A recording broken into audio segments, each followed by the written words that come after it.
लोगों ने कहा ये रिलीज नहीं होने देंगे, हमारी भारतीय संस्कृति पे हमला है। बाद में हुआ क्या, पद्मावती का नाम बदल के पद्मावत कर दिया गया, प्रतिबंध हटा, फिल्म रिलीज कर दी गई।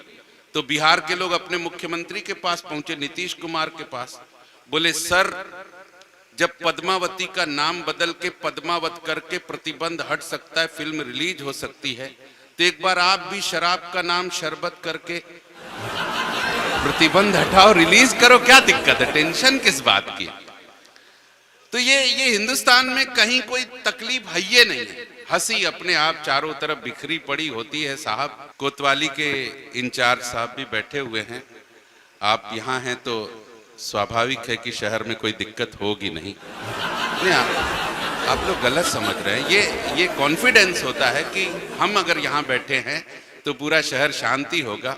आइए भाई साहब, आप भी 6 चक्कर इनके हो गए हैं, 7वां चक्कर अगर लगा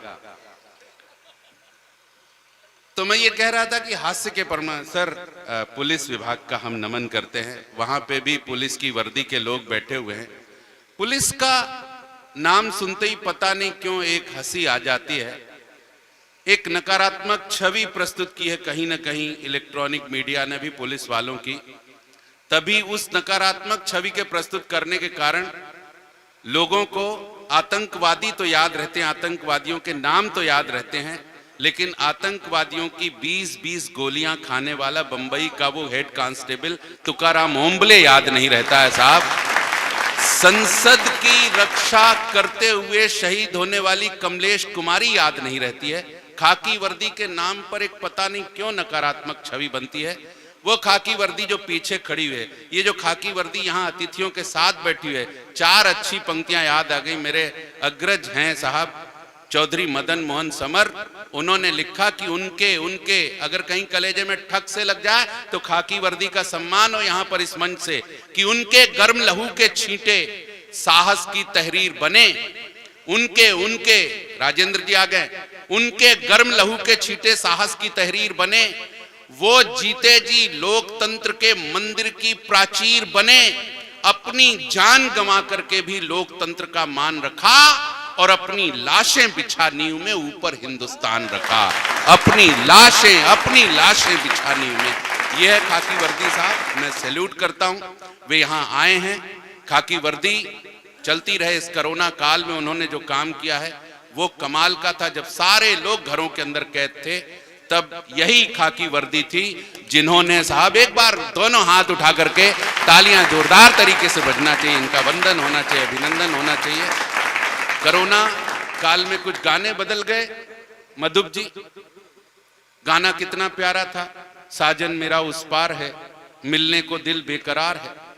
कोरोना आया, लोगों ने कहा दिल को कंट्रोल में रख, क्योंकि जहां तेरा साजन है वो इलाका रेड जोन में आता है, और अगर तू उससे मिलने गई तो 14 दिन के लिए क्वारंटीन होना पड़ेगा लौट के। एक गाना था, चलते चलते यूं ही रुक जाता हूं मैं, कहते कहते भी चुप हो जाता हूं मैं, क्या यही प्यार है? पागल, ये प्यार नहीं है, पुलिस का डर है जो बाहर खड़ी है। हाँ, अगर बाहर निकले तो वो टैटू बना देगी। टैटू से मुझको याद आया, बंबई गया था तो एक लड़का 18-19 साल का हाथ पकड़े रो रहा था, टैटू गुदा हुआ था हाथ में। मैंने कहा जब सहन नहीं होता तो टैटू काहे को गुदवाते हो? बोला इसलिए दर्द के कारण नहीं रो रहा हूं। मैंने कहा फिर? बोला स्पेलिंग गलत हो गई है, कैटरीना लिखवाना था कुतरीना लिख दिया है उसने, अब जाके कैसे दिखाएं उसको। इसलिए हिंदुस्तान तो साहब आनंद बरसता है, विदेश के लोग इस आनंद को क्या जाने। पूरे विश्व में केवल कवि सम्मेलन हिंदुस्तान में ही होता है। हिंदुस्तान के लोग मस्ती लेना जानते हैं, मौज लेना जानते हैं। मोदी जी बेकार टेंशन में, चीन का पाकिस्तान का मैं लेता ही नहीं। सर जी अतिथि लोग बैठे हुए, मैं टेंशन लेता नहीं। क्या पाकिस्तान का टेंशन लेना, क्या चीन का टेंशन लेना? पाकिस्तान 14 अगस्त 1947 से पहले नहीं था, आज है। कल कहो अमित शाह का दिमाग खराब हो जाए। क्या क्या कविता लिखना पाकिस्तान के ऊपर, चीन के ऊपर क्या लिखना? उसके सैनिक क्या हाइट कितनी, नेशनल हाइट है चीन की 5 फीट। 5 फीट 2 इंच से बड़ा आइटम है पैदा नहीं होता चीन में। एक भी 5.5-6 फीट का चीनी ना मिलेगा। बाई देवे धोखे से 5.5-6 फीट का कोई चीनी दिख जाए तो ये पक्का मानना कि बीसलपुर के बुजुर्गों ने तीर्थ यात्रा की होगी चीन की तरफ। नहीं, आप लोग गलत समझ रहे हैं। गलत समझ रहे, मतलब उनने जाके बताया होगा कि क्या क्या आहार लेना चाहिए जिससे हाइट बढ़ती है। पत्रकार बैठे हुए हैं, आजकल के प्रिंट मीडिया के पत्रकार, इलेक्ट्रॉनिक मीडिया के पत्रकार, आजकल की मीडिया तेज हो गई है। मैं सबको प्रणाम करता हूं, दिल से प्रणाम। मीडिया इतना तेज कि इधर घटना घटी और अखबार में छपी, घटना घटी नहीं और अखबार में छपी नहीं। अब तो कभी कभी घटना इंतजार करती कि अखबार में छपे तो हम घटें। एक छोटी सी घटना मुझे याद पड़ती है, मजे लीजिएगा, आनंद लीजिएगा। एक बार एक जंगल में एक बंदर अपनी बंदरिया को अपनी बहादुरी के किस्से सुना रहा था। बंदरिया बड़े ध्यान से सुन रही थी। सुनते सुनते जब बोर हो गई तो बंदर से कहा, इतना बहादुर है तो नीचे शेर बैठा, उसकी पूंछ मरोड़ के दिखा। अब साहब, जो बंदर अपनी बंदरिया की बातों में आ जाते हैं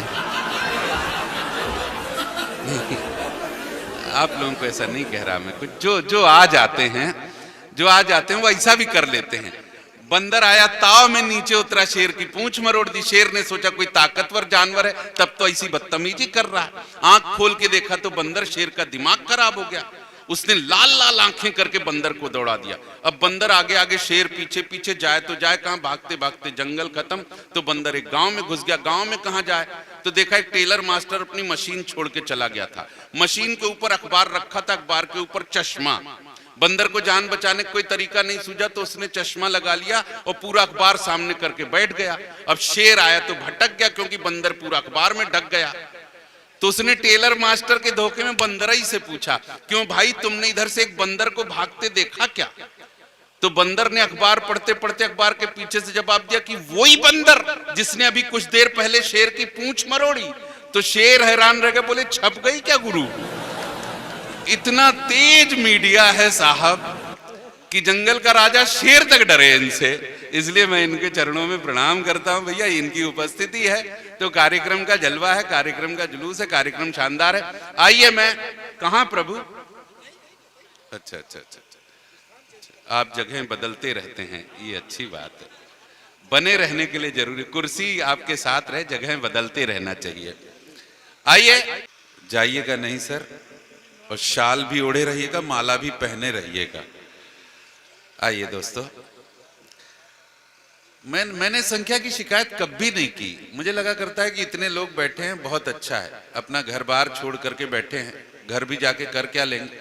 बैठो प्रभु, बैठो। आइए, पत्रकार बंधु बैठे हुए हैं, हम लोग भी घर छोड़ करके आखिर आ रहे हैं। घर पे सम्मान मिलता तो काहे के लिए भटकते फिरते हैं? नहीं, इसका मतलब ये नहीं है कि घर पे सम्मान नहीं मिलता है, लेकिन आना पड़ता है। ये कोरोना काल की बीती यादों को छोड़ करके आना पड़ता है, निकलना पड़ता है घर से। और बीसलपुर का तो इतिहास है। बीसलपुर का आदमी इतना समझदार है इंस्पेक्टर साहब कि पूरे यूपी में मलेरिया फैला, बीसलपुर में नहीं फैला। रिकॉर्ड है, ये ऑन रिकॉर्ड है, मलेरिया नहीं फैला बीसलपुर में। उसका कारण यहाँ का आदमी एक्स्ट्रा समझदार। यहाँ का एक आदमी लेने गया मच्छरदानी, मच्छर परेशान कर रहे होंगे, मच्छरदानी लेने गया तो घर ले आया तो देखा 1 इंच बराबर छेद था उसमें, और कहीं का होता तो वापस करने जाता। लेकिन यहाँ का आदमी अतिरिक्त समझदार, वो वापस करने नहीं गया, उस छेद के सामने 2 फीट आगे एक और छेद किया, और घर पे पड़ा था 2 फीट का पाइप, दोनों छेद के बीच में उसने फंसाया। अब मच्छर इधर से घुसे, उधर से बाईपास होके निकल जाए। यह है बीसलपुर का आदमी। यहाँ पे माला का भी वही हो रहा है, यहाँ पे चढ़ाई जाती है और फिर बाईपास होके वहां पहुंच जाती है और फिर आ जाती है यहाँ पे लौट करके। मतलब 4 माला में 40 माला का जो काम कर सकता है वो है बीसलपुर का समझदार। आज एक बार जोरदार तालियां उठते हैं।